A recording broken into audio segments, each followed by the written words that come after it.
शुरू करो, डालो बुनियाद, घर महल नजर आएगा। वंडर लाइए, वंडर अपनाइए, फर्क नजर आएगा। वंडर सीमेंट, फर्क नजर आएगा। नमस्कार, मैं हूं रविंद्र जैन और आप देखना शुरू कर चुके हैं सबकी खबर। आज का ये कार्यक्रम में मध्य प्रदेश के पूर्व मुख्यमंत्री शिवराज सिंह चौहान का मध्य प्रदेश के प्रति जो मोह है वो मध्य प्रदेश का मोह नहीं छोड़ सकते, इसी पर बना रहा हूं। दरअसल मैं आपको बताऊं, 1990 में जब शिवराज सिंह चौहान युवा थे, पहली बार विधायक चुनकर आए थे और उस समय मुख्यमंत्री थे सुंदरलाल पटवा। सुंदरलाल पटवा भी उस समय शिवराज सिंह चौहान की प्रतिभा से इतने घबराए हुए थे। उस समय मैं रिपोर्टिंग करता था, विधानसभा की रिपोर्टिंग करता था और यह कहा गया था कि पटवा जी चाहते हैं कि जितनी जल्दी हो शिवराज सिंह चौहान मध्य प्रदेश से दिल्ली चले जाएं और उनको विदिशा से उपचुनाव लड़वा दिया गया था लोकसभा का, और एक लंबे समय के लिए शिवराज जी को दिल्ली भेज दिया गया। आपको मालूम है 4 या 5 बार वे सांसद रहे और लंबा समय उन्होंने देश की राजनीति में बिताया। लेकिन जब ये मध्य प्रदेश वापस लौटे तो उन्होंने 20 साल तक सिद्ध कर दिया कि मध्य प्रदेश उनके लिए एक धड़कन की तरह है। मध्य प्रदेश में वे, उनके अलावा भारतीय जनता पार्टी में दूसरा कोई नेता नहीं है। उन्होंने सबको पीछे कर दिया। बड़े बड़े जो दिग्गज नेता थे वो भी पानी भरते थे उनके सामने। लेकिन फिर से प्रयास हुआ 20 साल बाद के शिवराज जी को फिर दिल्ली भेजा जाए और पहले उन्हें मुख्यमंत्री के पद से हटाया गया, मोहन यादव को मुख्यमंत्री बनाया गया। लेकिन शिवराज सिंह चौहान ने मध्य प्रदेश नहीं छोड़ा, मध्य प्रदेश में लगातार गतिविधियां करते रहे। दिल्ली शिकायतें हुई तो उन्हें फिर दक्षिण भारत राज्यों की कुछ जिम्मेदारी दी गई। वहां भी शिवराज जी 2 दिन के लिए जाते थे, लेकिन 7 दिन फिर भोपाल में बिताना और उसके बाद भोपाल में उनकी गतिविधियां बढ़ती गई तो फिर उनको लोकसभा चुनाव लड़वा दिया गया और विधानसभा से उनका इस्तीफा कराया गया। दिल्ली में मंत्री भी बना दिया गया। इसके बाद भी शिवराज सिंह चौहान मध्य प्रदेश छोड़ने को तैयार नहीं है। अब आप पिछले 8-10 दिन से आप देखेंगे कि शिवराज सिंह चौहान लगातार इस कदर गतिविधियां कर रहे हैं जैसे वे आज भी मध्य प्रदेश के मुख्यमंत्री हैं। आज भी वे मध्य प्रदेश भारतीय जनता पार्टी के सबसे बड़े नेता हैं। वे आज भी यहाँ की जो पूरी टीम है उनकी उसको जोड़ने की कोशिश कर रहे हैं।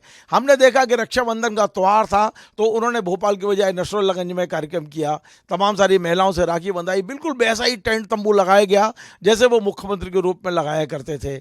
उसके बाद में जब जन्माष्टमी का त्यौहार आया, आपको हमको पता है 15-20 साल जब तक वो सीएम हाउस में रहे उन्होंने जन्माष्टमी का त्यौहार बड़े धूमधाम से मनाया। लेकिन इस बार वे सीएम हाउस में नहीं थे, मोहन यादव सीएम थे। मोहन यादव ने घोषणा की कि वे शिवराज सिंह चौहान के समय से किसी भी अच्छा कृष्ण जन्माष्टमी मनाना चाहते हैं, भव्यता के साथ मनाना चाहते हैं और सरकारी खर्चे पर मनाई भी गई। लेकिन शिवराज सिंह चौहान ने चिंता नहीं की। उन्होंने अपने भोपाल के सरकारी बंगले में लगभग वैसा ही आयोजन किया और वे तमाम नेता जो सीएम हाउस गए थे उन तमाम लोगों को शिवराज जी के घर भी हाजिरी लगानी पड़ी। शिवराज जी ने बिल्कुल वैसा ही कार्यक्रम करके दिखा दिया जैसा वो मुख्यमंत्री के समय किया करते थे। अब सवाल यह है कि शिवराज जी मध्य प्रदेश क्यों नहीं छोड़ना चाहते, जबकि खबरें ये चल रही हैं कि हो सकता है बहुत जल्दी शिवराज जी को राष्ट्रीय अध्यक्ष बना दिया जाए। राष्ट्रीय अध्यक्ष की दौड़ में जितने 5-7 लोग हैं उसमें शिवराज जी का नाम भी चल रहा है, क्योंकि वे संघ की पहली या दूसरी पसंद हो सकते हैं राष्ट्रीय अध्यक्ष के लिए। लेकिन शिवराज जी मध्य प्रदेश किसी भी कीमत पर छोड़ने को तैयार नहीं है। शायद राष्ट्रीय अध्यक्ष बन जाए तब भी नहीं। कारण क्या है ये हम समझेंगे आज वरिष्ठ पत्रकार अरुण दीक्षित जी से। लेकिन अभी सबसे पहली जो प्राथमिकता शिवराज जी की है वो बुधनी है। बुधनी से उन्होंने बेशक विधायक से इस्तीफा दे दिया है, बुधनी सीट खाली है, वहाँ उपचुनाव की घोषणा होनी है और शायद मैं इसलिए कह रहा हूं कि हर पिता की इच्छा होती है कि उसके पावर में रहते उनका बेटा का राजनीतिक पुनर्वास हो जाए या राजनीतिक जो उनको स्थापना हो जाए। और यही कारण है कि शिवराज जी कार्तिकेय सिंह चौहान को बुधनी में विधायक का चुनाव लड़वाना चाहते हैं। बेशक वो इस बात की घोषणा नहीं करते हैं, लेकिन हर पिता की इच्छा है। हमने देखा कि इंदौर में भी कैलाश जी ने अपने बेटे को स्थापित करने की पूरी कोशिश की। ये बात दूसरी है कि वो दूसरी बार भारतीय जनता पार्टी ने उन्हें टिकट नहीं दी। लेकिन शिवराज जी का जो मध्य प्रदेश मोह है उसके जो प्रभाव पड़ता है वो संगठन पे भी पड़ता है और सरकार पे भी पड़ता है। सरकार कहीं ना कहीं अपने आप को असहज महसूस करती है। और सबसे बड़ी बात यह है कि मध्य प्रदेश में 2 पावर सेंटर हैं इस समय, एक मोहन यादव का सीएम हाउस और दूसरा शिवराज सिंह चौहान का मामा का घर। क्या वाकई मध्य प्रदेश के 2 पावर सेंटर चल पाएंगे?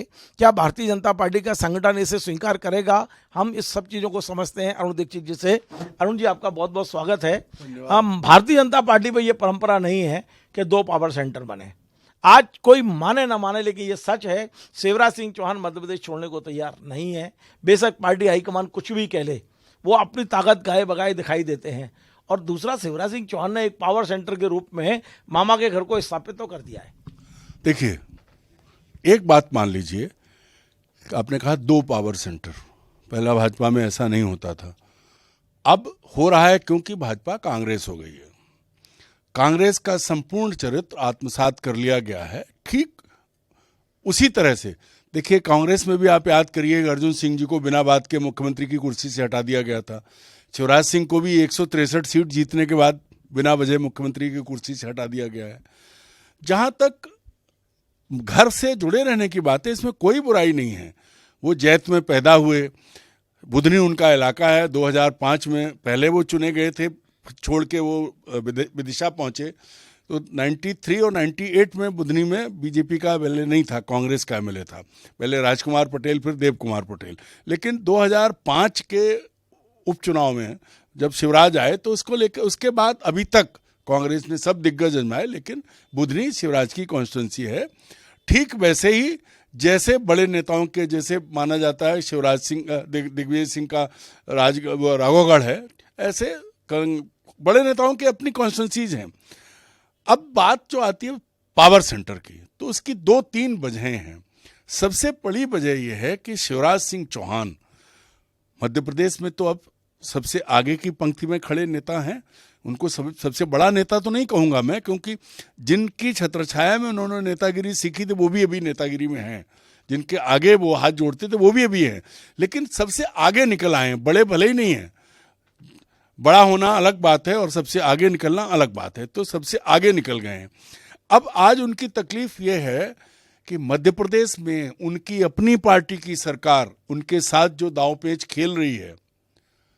आपने ही एक एपिसोड किया था कि जिस नेता को वो अपने साथ हवाई जहाज में घुमाते थे, भारतीय जनता पार्टी का कार्य समिति का सदस्य जो सब नेताओं से जुड़ा रहा, उसको भोपाल में एक दिन इतवार के दिन गिरफ्तार करके जेल में प्रताड़ित किया गया, अपमानित किया गया और किसी की नहीं सुनी गई। आप ही ने बताया था कि नरेंद्र तोमर कहते रहे और सरकार ने नहीं सुनी। तो ये जो खेल हो रहा है कि सरकार एक तरफ शिवराज सिंह को दुश्मन मान के जो काम कर रही है, जो पॉलिटिकल दुश्मनी, यहाँ पर वही एजेंडा है कि जैसे नरेंद्र मोदी कांग्रेसियों के खिलाफ चलाते थे, मध्य प्रदेश में ऐसा लगता है कि शिवराज सिंह निशाने पर है, उनके आसपास के लोग निशाने पर हैं। तो ये जो बात हुई है उसने उन्हें बाध्य किया है अपने इलाके में लौटने का। बुधनी भी है, आपने बिल्कुल सही कहा, बुधनी उनका इलाका है। वो चाहेंगे कि उनका बेटा चुनाव लड़े। आप याद करिए, जब उन्होंने विदिशा छोड़ी थी तब उन्होंने कोशिश की थी कि श्रीमती साधना सिंह को उनका उत्तराधिकारी बनाया जाए, लेकिन पार्टी ने नहीं मानी। बुधनी में क्या होगा ये भी हम नहीं कह सकते, लेकिन एक पिता की हैसियत से वो कोशिश कर रहे हैं। पर एक और बड़ी चीज़ है, वो यहाँ अपनी ताकत इसलिए दिखाते हैं कि दिल्ली को ये समझ में आता रहे कि वो जनाधार विहीन नहीं है। सबसे बड़ी बात है। और जो आपने कहा संघ शिवराज के साथ क्यों है, शिवराज के पीछे क्यों है, इसकी वजह आप मुझसे बेहतर जानते हैं। मध्य प्रदेश के हर जिले में संघ की आलीशान इमारतें बनी हैं पिछले 15-17 साल में। 2005 के बाद बड़ी बड़ी इमारतें बनी हैं।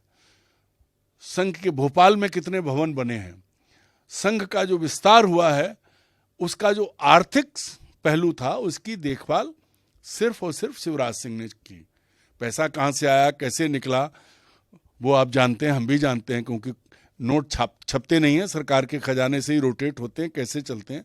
पर संघ उनके साथ खड़ा। और एक स्थिति तो ये भी बन गई थी, आज भी बनी हुई है। मैं कहता हूं कि अगर आप नितिन गडकरी और राजनाथ सिंह दोनों के साथ अलग अलग विवाद हैं, इनके अलावा अगर कल आप विकल्प खोजोगे नरेंद्र मोदी का, तो संघ तो शिवराज सिंह के साथ खड़ा होगा। क्योंकि शिवराज सिंह चौहान हर दृष्टि से मुख्यमंत्री के पद पे वो मोदी से ज़्यादा समय रहे हैं। वो शिवराज सिंह चौहान जो अल्पसंख्यकों को साथ लेके चलते थे, ये तो मोदी का डर था, जिसकी वजह से 2014 में वो ईदगाह नहीं गए और गोल टोपी नहीं लगाई। इससे पहले वो मुख्यमंत्री के तौर पर ईदगाह भी जाते थे ईद के दिन, और शहर काजी के घर सिवई खाने भी जाते थे। तो हर दृष्टि से शिवराज सिंह चौहान आगे निकले हैं। एक दूसरा पक्ष ये है कि उनके अपने लोगों ने उनको बदनाम किया। उनके साथ जो, चाहे वो व्यापम का घोटाला हो, चाहे वो नरसिंह का घोटाला हो, चाहे खनन घोटाला हो, सारे घोटाले हुए हैं। पर इसके पीछे शिवराज सिंह, मजबूर शिवराज सिंह चौहान थे, क्योंकि सबकी देखभाल उन्होंने की है। अब ऐसे में शिवराज सिंह चौहान को अगर उनके राज्य में बेइज्जत करने की कोशिश की जाएगी, आप याद करिए, आप देखिए, आप मुझसे बेहतर ज़्यादा जानते हैं, चाहे अफसरों की पदस्थापना हो, चाहे नेताओं की प्रताड़ना हो, ये सब कांग्रेस में होता था। शिवराज सिंह चौहान के चहेते अधिकारी ढूंढ कर लूप लाइन भेजे जा रहे हैं। तो यही तो मैं कह रहा हूं। तो इसके बाद शिवराज सिंह क्या करेंगे भाई? या तो शिवराज सिंह के पास, चूंकि इसमें कोई शक नहीं है, जनाधार है।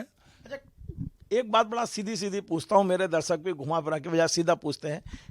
परसों जिस तरह जन्माष्टमी का त्योहार दोनों नेताओं ने अपने घर बनाया, पार्टी के नेता, बीजेपी के नेता बड़े असहज थे, हम देख रहे थे उनको, उन्हें सीएम हाउस भी जाना पड़ रहा था, वो दौड़ के वो यहाँ भी आ रहे, हाजिरी लगा रहे थे, दोनों जगह, दोनों पावर सेंटर को साधने के चक्कर में नेताओं की स्थिति क्या होती है, आम कार्यकर्ता कैसा महसूस करता है?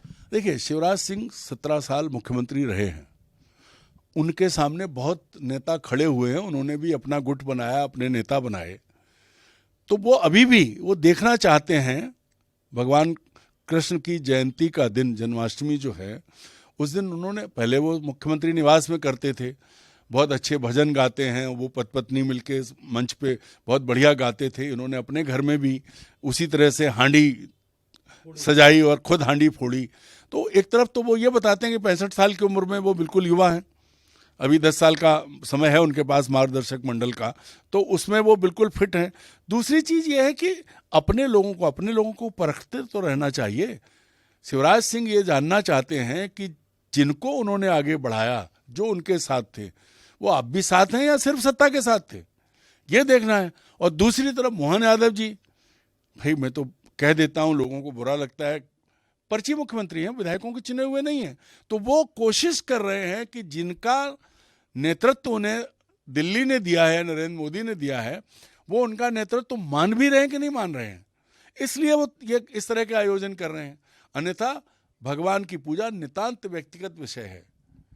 अपने अपने घर में दोनों मनाते, परिवार के साथ मनाते, झमेला नहीं करते, मेला नहीं लगाते, तो भी हो जाता, लेकिन ताकत तो दिखानी है। लेकिन आप देखिए, शिवराज जी जब थे तो कोई दूसरा नेता वहाँ चुनौती नहीं था, उन्हें एक खुला मैदान मिला था। हालांकि उमा जी थी, लेकिन उमा जी बाहर चली गई थी, बाबूलाल गौर को उन्होंने डाउन कर लिया था, अपने यहाँ मंत्री बना लिया था, मुख्यमंत्री के बाद मंत्री बना लिया था, कोई चुनौती नहीं थी। लेकिन आपको नहीं लगता कि मोहन यादव के सामने शिवराज जी एक बड़ी चुनौती है, तो उन्हें काम करने में कहीं ना कहीं दिक्कत होगी? अकेले शिवराज जी नहीं है, मध्य प्रदेश में शिवराज से भी वरिष्ठता में कम से कम आज 1 दर्जन नेता हैं जो मोहन यादव के लिए चुनौती हो सकते हैं। अगर पार्टी ईमानदारी से, निष्पक्षता से करे, तो शिवराज सिंह अकेले नहीं है मोहन यादव की चुनौती में, कुछ और शिवराज सिंह बहुत लंबे, उनमें से बाकी जो चुनौती है वो तो उनके मंत्रिमंडल में, उनके अंडर में ही है। ऐसा कहाँ लिखा है कि जो मंत्रिमंडल में है उनके अंडर में नहीं है? ये भी आप अपने स्तर से पता कर लीजिए। मंत्री जो हैं वो अपने हिसाब से काम कर रहे हैं, अपने ढंग से चल रहे हैं। अगर ऐसा नहीं होता तो बहुत सारी चीजें अपने को अलग दिखाई पड़ती।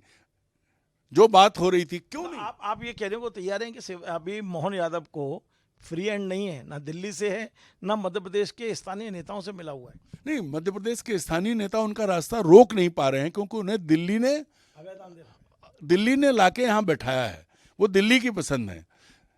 चूंकि जब तक नरेंद्र मोदी ताकतवर हैं, अमित शाह और नरेंद्र मोदी की जोड़ी, तब तक कुछ नहीं हो सकता। एक बात बीच में कहता हूं कि जब आप याद करो शिवराज सिंह आए थे, तब उनके पीछे वो पूरी लॉबी खड़ी थी जो उमा भारती को हटाना चाहती थी, और संयोग से उनमें से अधिकांश दुनिया से जा चुके हैं। आज किसका नाम लें, सब हैं, पूरे सब थे। आज की स्थिति यह है कि आज कोई लॉबी नहीं है, लेकिन वो लोग जो मध्य प्रदेश के, एक का नाम लेने से कोई फायदा नहीं है, शिवराज सिंह चौहान के पीछे अगर आप नज़र डालें तो आज कम से कम 12 नाम ऐसे हैं जो मोहन यादव से आगे रहे हैं, राजनीति में ज़्यादा लोकप्रिय हैं। लेकिन चूंकि दिल्ली ने पसंद किया है, उन्हें राजनीति करनी है, और वो देश में अपने को स्थापित कर चुके हैं, बता चुके हैं, वो नेता भी मध्य प्रदेश की सरकार में। अरुण जी, एक बहुत महत्वपूर्ण सवाल मेरे दिमाग में है, और वो ये है कि हमने देखा कि बाबूलाल गौर उमा जी के विकल्प के रूप में लाए गए थे, वो भी यादव थे, उन्होंने भी उसी पैटर्न पे सरकार चलाई जिस पैटर्न पे अभी मोहन यादव जी चला रहे हैं। लेकिन बहुत दिन चला नहीं पाए वो, उनको हटना पड़ा बीच में और शिवराज जी को बिठाना पड़ा। आपको क्या लग रहा है कि मोहन यादव जी पूरे 5 साल निकालेंगे या उनके साथ भी ये प्रॉब्लम आएगी जैसी बाबूलाल गौर के सामने आई थी? देखिए, अभी जब तक नरेंद्र मोदी केंद्र में ताकतवर हैं, नरेंद्र मोदी और अमित शाह, तब तक ऐसी स्थिति नहीं बनेगी, क्योंकि भारतीय जनता पार्टी में आंतरिक लोकतंत्र नहीं है। जो आरोप कांग्रेस पे लगते थे वो अब वो सब पूरे उनको वो प्रैक्टिस में ला रहे हैं। लेकिन जो बात आपने कही, मुझे ऐसा लगता है कि तब उम्रदराज बाबूलाल गौर और 58 साल के मोहन यादव, इनकी सोच एक जैसी है। उन्होंने क्या किया था? उन्होंने कहा था हम गोकुल गांव बनाएंगे, ये वृंदावन गांव बना रहे हैं। और शर्मनाक ये स्थिति है कि वृंदावन गांव ये बना रहे हैं और मध्य प्रदेश में गाय पानी में डुबो के और जलाने मारी जा रही है।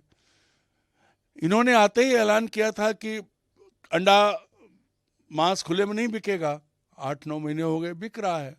इन्होंने कहा था धार्मिक स्थलों पर लाउड स्पीकर नहीं बजेंगे, वो भी बज रहे हैं। दरअसल समझ नहीं आ रहा कि सलाह कौन दे रहा है। बाबूलाल गौर के साथ ऐसा नहीं हुआ था, लेकिन वो एक दायरे में फंसे और वो कुछ अफसरों के, कुछ घटिया सोच वाले बड़े अफसरों ने बाबूलाल गौर को डुबोया था। और मुझे ऐसा लगता है कि यही परिस्थिति मोहन यादव के साथ बन रही है।